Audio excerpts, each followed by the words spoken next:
दोस्तों नमस्कार, स्वागत है एक बार फिर से आज की बड़ी और ताजा खबरों में। बस आपसे निवेदन है, कृपया वीडियो को लाइक कर दें, चैनल को सब्सक्राइब कर लें और घंटी बटन जरूर दबा दें। वहीं पहली बड़ी खबर है, कृषि मंत्री नरेंद्र सिंह तोमर का बड़ा ऐलान। बोले, देश के अधिकतर किसान नए कृषि कानूनों के समर्थन में सरकार चर्चा के लिए हमेशा तैयार है। आपको बता दें कि केंद्रीय कृषि मंत्री नरेंद्र सिंह तोमर ने कहा कि देश भर के अधिकांश किसान एवं किसान यूनियन केंद्र के 3 नए कृषि कानूनों के समर्थन में खड़े हैं और कुछ ही लोगों को इस मामले में मतभेद हैं। मंत्री ने कहा कि वे जो भी प्रस्ताव लेकर आएंगे उस पर केंद्र सरकार चर्चा जरूर करेगी। तोमर ने मीडिया से कहा कि तीनों कृषि कानून किसानों के भले के लिए लाए गए हैं और देश भर के अधिकांश किसान इन कृषि कानूनों का खुला समर्थन कर रहे हैं। अधिकतर यूनियन भी इन कानूनों के समर्थन में खड़ी हैं। उन्होंने आगे कहा कि कुछ लोगों को इस मामले में मतभेद हैं, उनसे भी हमने संवेदनशीलता के साथ चर्चा की है और आने वाले कल में जब भी वे चाहेंगे और प्रस्ताव लेकर आएंगे तो सरकार उनसे प्रस्ताव पर चर्चा जरूर करेगी। नरेंद्र सिंह तोमर ने साफ कर दिया है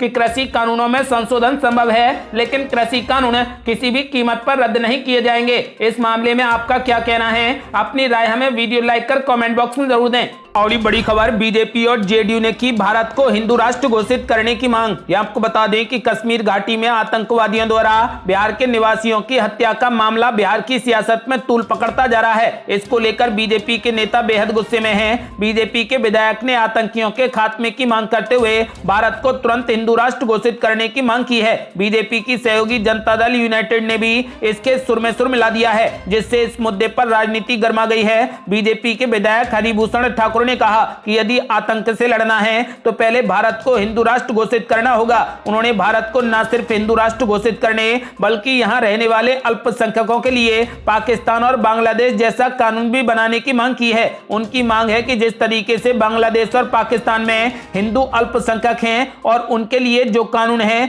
वही कानून भारत में मुसलमानों के लिए बनाया जाए। आपको बता दें कि मुख्यमंत्री नीतीश कुमार बीजेपी की इस मांग का खुला समर्थन भले न करें, लेकिन उनकी पार्टी के विधायक बीजेपी के सुर में सुर मिला रहे हैं। आपको बता दें कि जेडीयू के विधायक डॉक्टर संजीव कुमार की माने तो भारत सिर्फ हिंदुओं का देश है। हिंदुओं के अलावा जो भी इस देश में रहते हैं वो आक्रमणकारी हैं। उन्होंने किसी न किसी तरीके से भारत पर आक्रमण किया है और यहीं पर रह गए, मार काट कर भारत में राज किया। भारत पहले से ही हिंदू राष्ट्र है। बहरहाल जेडीयू और बीजेपी विधायकों की भारत को हिंदू राष्ट्र घोषित किए जाने की जुगलबंदी विपक्षी दलों को पसंद नहीं आ रही। राष्ट्रीय जनता दल यानी आरजेडी और कांग्रेस इसे लेकर लगातार एनडीए पर हमला बोल रहे हैं। अब आपका क्या मानना है? क्या भारत को हिंदू राष्ट्र घोषित किया जाए या ना किया जाए? अपनी राय हमें वीडियो लाइक कर कमेंट बॉक्स में जरूर दें।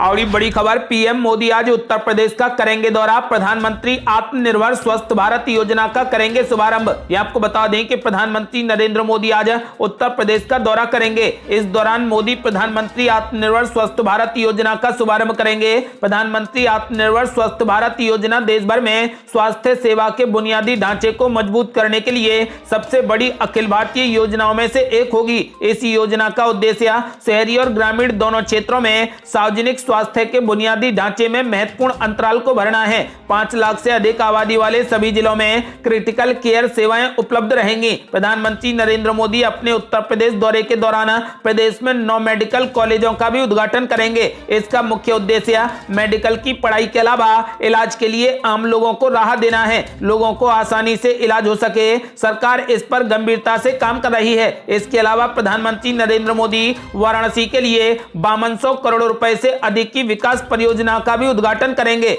और बड़ी खबर, राहुल गांधी ने बीजेपी पर टैक्स डकैती का लगाया आरोप। कहा कहीं चुनाव हो तो पेट्रोल डीजल पर मिले राहत। ये आपको बता दें कि कांग्रेस ने ईंधन की बढ़ती कीमतों को लेकर रविवार को मोदी सरकार पर निशाना साधा। पार्टी के पूर्व अध्यक्ष राहुल गांधी ने मोदी सरकार पर कटाक्ष करते हुए कहा कि पेट्रोल की कीमतों पर टैक्स डकैती बढ़ रही है और अगर कहीं पर चुनाव होते हैं तो इससे कुछ राहत मिल जाएगी। कांग्रेस महासचिव प्रियंका गांधी ने भी पेट्रोल और डीजल की बढ़ती कीमतों को लेकर मोदी सरकार पर हमला बोला। उन्होंने आरोप लगाया कि नरेंद्र मोदी के नेतृत्व वाली सरकार ने जनता को कष्ट देने के रिकॉर्ड बनाए हैं। कांग्रेस महासचिव ने एक मीडिया रिपोर्ट्स को टैग किया है जिसमें कहा गया है कि इस साल पेट्रोल की कीमतों में रिकॉर्ड 23 रुपए 53 पैसे प्रति लीटर की वृद्धि की गई है। प्रियंका गांधी ने एक ट्वीट में कहा कि मोदी जी की सरकार ने जनता को कष्ट देने के मामले में बड़े बड़े रिकॉर्ड बना दिए हैं।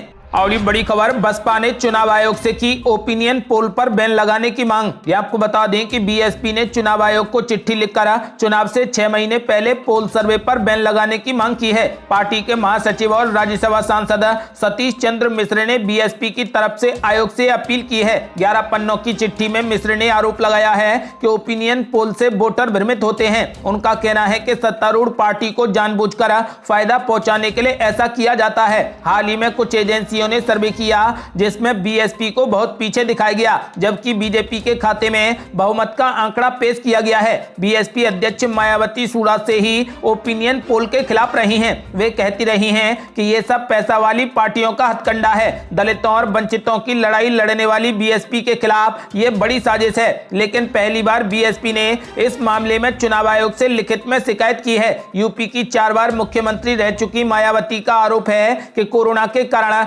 जनता बेहाल है, अर्थव्यवस्था चौपट हो गई है, लोग बेरोजगार हो गए हैं और गरीबी भी बढ़ गई है। ऐसे हालात में यूपी बीजेपी सरकार के खिलाफ जनता में आक्रोश है। फिर भी सर्वे में लगातार बीजेपी की सरकार बनती हुई बताई जा रही है। ऐसा कैसे हो सकता है? पार्टी के महासचिव सतीश चंद्र मिश्र कहते हैं कि सितंबर के महीने में कुछ मीडिया प्लेटफॉर्म पर सर्वे दिखाया गया जिसमें बीएसपी को बहुत कम सीटें दी गई। उन्होंने एबीपी न्यूज चैनल पर भी दिखाए गए सी वोटर सर्वे का भी हवाला दिया है। बीएसपी का आरोप है कि यूपी में करीब 15 करोड़ वोटर हैं, लेकिन सर्वे एजेंसियां चंद 100 लोगों की राय के आधार पर अपने आंकड़े पेश कर देती हैं। ऐसा करना संदेह पैदा करता है। बीएसपी ने निष्पक्ष चुनाव कराने के लिए इलेक्शन कमीशन से मतदान से 6 महीने पहले इस तरीके के सर्वे पर रोक लगाने की मांग की है। और बड़ी खबर, खाद की किल्लत होने पर अखिलेश यादव ने योगी सरकार पर बोला हमला। कहा सरकार को किसानों से कोई भी लेना देना नहीं। ये आपको बता दें कि समाजवादी पार्टी के राष्ट्रीय अध्यक्ष अखिलेश यादव ने कहा कि यूपी में भाजपा सरकार किसानों को तबाह करने पर तुल गई है। प्रदेश में जितनी उर्वरक की जरूरत है उतना किसानों को नहीं मिल पा रहा। प्रदेश के तमाम जिलों में खाद को लेकर हाहाकार मचा हुआ है, पर सरकार कान में तेल डाले बैठी है। अखिलेश यादव ने जारी एक बयान में कहा कि किसान खाद के लिए मारा मारा फिर रहा है, लेकिन डबल इंजन सरकार खाद उपलब्ध नहीं करा रही। भाजपा सरकार को किसानों की जिंदगी से कुछ भी लेना देना नहीं है। खाद के लिए किसान घंटों नहीं कई दिन लाइन लगाने को मजबूर है, लेकिन उन्हें खाद नहीं मिल पा रहा। आपको बता दें कि अखिलेश यादव ने कहा कि किसान की पकी और खड़ी धान की फसल असमय बरसात से बर्बाद हो गई है। क्रय केंद्रों में खरीद न होने से किसानों को अपनी फसल 1000 से 1100 रुपए प्रति क्विंटल में बेचनी पड़ रही है। सरकार ने अभी ना तो नुकसान का आकलन कराया है और ना ही तत्काल मदद दी है। उन्होंने कहा कि भाजपा वैसे भी पूंजी घरानों की संरक्षक पार्टी है। उसे अब लग रहा है कि बढ़ते जनाक्रोश के चलते उसकी सत्ता में दोबारा वापसी नहीं होगी, इसलिए वो किसानों को अब पूरे तरीके से हाशिए पर रख रही है। आपको बता दें कि अखिलेश यादव ने भाजपा पर जोरदार हमला बोला है और कहा है कि सरकार कान में तेल डाले बैठी है और किसान मारा मारा फिर रहा है। और ये बड़ी खबर, कांग्रेस नेता सलमान खुर्शीद का बड़ा ऐलान। बोले अपने बलबूते पर यूपी चुनाव लड़ेगी कांग्रेस, किसी के साथ नहीं करेगी गठबंधन। ये आपको बता दें कि पूर्व केंद्रीय मंत्री और कांग्रेस के वरिष्ठ नेता सलमान खुर्शीद ने कहा कि यूपी के आगामी विधानसभा चुनाव में उनकी पार्टी अकेले ही किस्मत आजमाएगी और किसी भी अन्य दल से गठबंधन नहीं करेगी। कांग्रेस के पूर्व प्रदेश अध्यक्ष ने संवाददाता सम्मेलन में कहा कि पार्टी इस बार चुनाव में किसी भी दल के साथ गठबंधन नहीं करेगी। उन्होंने चुनाव के मद्देनजर विभिन्न दलों के बीच हो रहे गठबंधन से जुड़े एक सवाल के जवाब में कहा कि पार्टी अब अपने बलबूते पर ही चुनाव लड़ेगी। उन्होंने कांग्रेस के चुनावी घोषणा पत्र के बारे में बताया कि इस बार चुनाव कार्यक्रम की घोषणा से पहले ही पार्टी का अपना चुनावी घोषणा पत्र जारी कर दिया जाएगा। सलमान खुर्शीद ने कहा कि इस बार पार्टी अपना चुनावी घोषणा पत्र अतिशीघ्र जारी करेगी। उन्होंने कहा कि चुनाव के समय अधिकांश नेता और कार्यकर्ता चुनावी कार्यों में व्यस्त हो जाते हैं, इसलिए घोषणा पत्र पहले ही जारी कर दिया जाएगा। उन्होंने कहा कि कांग्रेस अपने घोषणा पत्र में गेहूं और धान के लिए 2500 रुपए प्रति क्विंटल और गन्ने के लिए 400 रुपए प्रति क्विंटल न्यूनतम समर्थन मूल्य देने के वादे को शामिल करेगी। आपको बता दें कि सलमान खुर्शीद ने कहा कि कोरोना काल में बिजली का संकट रहा, कारखाने और दुकानें बंद रहीं। इस दौरान बिजली के बिल यथावत आते रहे। कांग्रेस अपने घोषणा पत्र में उपभोक्ताओं के बिजली के बिल आधे करेगी। साथ ही कांग्रेस की उत्तर प्रदेश में सरकार बनने पर उन परिवारों को 25,000 रुपए की आर्थिक सहायता भी दी जाएगी जिन्होंने कोरोना काल में अपने परिजनों को खो दिया है। उन्होंने कहा कि कांग्रेस के घोषणा पत्र में 20 लाख लोगों को सरकारी नौकरी देने का वादा भी किया जाएगा। और ये बड़ी खबर, त्रिपुरा की रैली में बीजेपी पर जमकर बरसी ममता बनर्जी, पीएम मोदी पर भी साधा निशाना। ये आपको बता दें कि पश्चिम बंगाल की मुख्यमंत्री ममता बनर्जी ने आरोप लगाया कि त्रिपुरा में यदि राजनीतिक विरोधी दल रैलियां निकालने का साहस करते हैं तो बीजेपी उन्हें पीटती है और महिला सांसद को भी नहीं बख्शा जाता। आपको बता दें कि तृणमूल कांग्रेस इस पूर्वोत्तर राज्य में 2023 में होने वाले विधानसभा चुनाव में बीजेपी को सत्ता से हटाने की कोशिश में जुटी है। पश्चिम बंगाल में बीजेपी कार्यकर्ताओं पर हमले संबंधी पार्टी के दावे पर तृणमूल सुप्रीमो ने कहा कि पश्चिम बंगाल में शांति है और ये मरघट की शांति नहीं है। ममता बनर्जी ने एक रैली में कहा कि इसके विपरीत त्रिपुरा में हो रही चीजें देखिए, जो भी बीजेपी के विरोध में रैलियां निकालने का साहस करता है उसे लाठी डंडों से पीटा जाता है। मुख्यमंत्री ममता बनर्जी ने इस दौरान पीएम नरेंद्र मोदी पर भी निशाना साधा। उन्होंने कहा कि अभी भी 35 करोड़ लोगों को कोरोना वैक्सीन नहीं लगी है। इसके अलावा उन्होंने सवाल किया कि कोरोना सर्टिफिकेट पर पीएम मोदी की तस्वीर है, फिर मृत्यु प्रमाण पत्र पर क्यों नहीं है। इस दौरान उन्होंने यह भी दावा किया है कि पश्चिम बंगाल ने 14 करोड़ वैक्सीन डोज की मांग की थी, लेकिन राज्य को 7 करोड़ डोज मिली है। ममता बनर्जी ने रैली के दौरान सवाल किया कि जब कोई छात्र को वैक्सीन लगवाने के बाद विदेश यात्रा नहीं कर सकता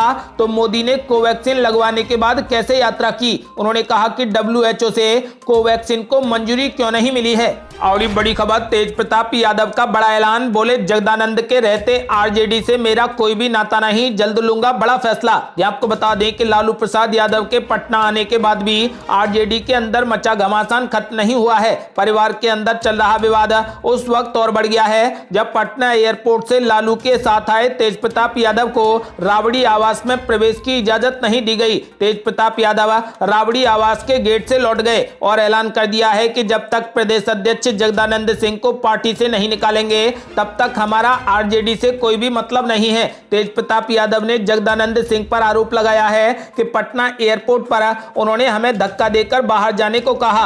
आरजेडी छात्र व युवा आरजेडी के गुंडों के द्वारा भी हमें धकेला गया। जगदानंद सिंह आरएसएस के आदमी हैं और हम एक बहुत बड़ा कदम उठाने जा रहे हैं। तेज प्रताप यादव ने कहा कि मैंने दिल्ली से निकलने के पहले ही मां और पिताजी से फोन कर आग्रह किया कि हमारे आवास से 5 मिनट होते हुए जाइए, लेकिन वहां भी शायद जगदानंद सिंह ने मना कर दिया। यह बहुत बड़ी खुशी का मौका था, सबको एक होने का मौका था। तेज प्रताप यादव ने आरोप लगाया है कि जगदानंद और संजय यादव नहीं चाहते कि हम लोग एक साथ रहें। लालू प्रसाद यादव के आने का कार्यक्रम अचानक बना तो लगा कि वो अंदरूनी खींचतान को बंद कराने में सफल होंगे, लेकिन विवाद और गहराता नजर आने लगा है। तेज प्रताप यादव के तेवर को देखकर लग रहा है कि वो अब आर पार के मूड में है। और ये बड़ी खबर, केंद्रीय मंत्री रामदास अठावले की शाहरुख खान से बड़ी अपील, कहा अपने बेटे को 2 महीने नशा मुक्ति केंद्र भेजें। ये आपको बता दें कि मुंबई क्रूज ड्रग्स केस में बॉलीवुड किंग शाहरुख खान के बेटे आर्यन खान जेल में बंद हैं। उन्हें मुंबई की जेल में रखा गया है।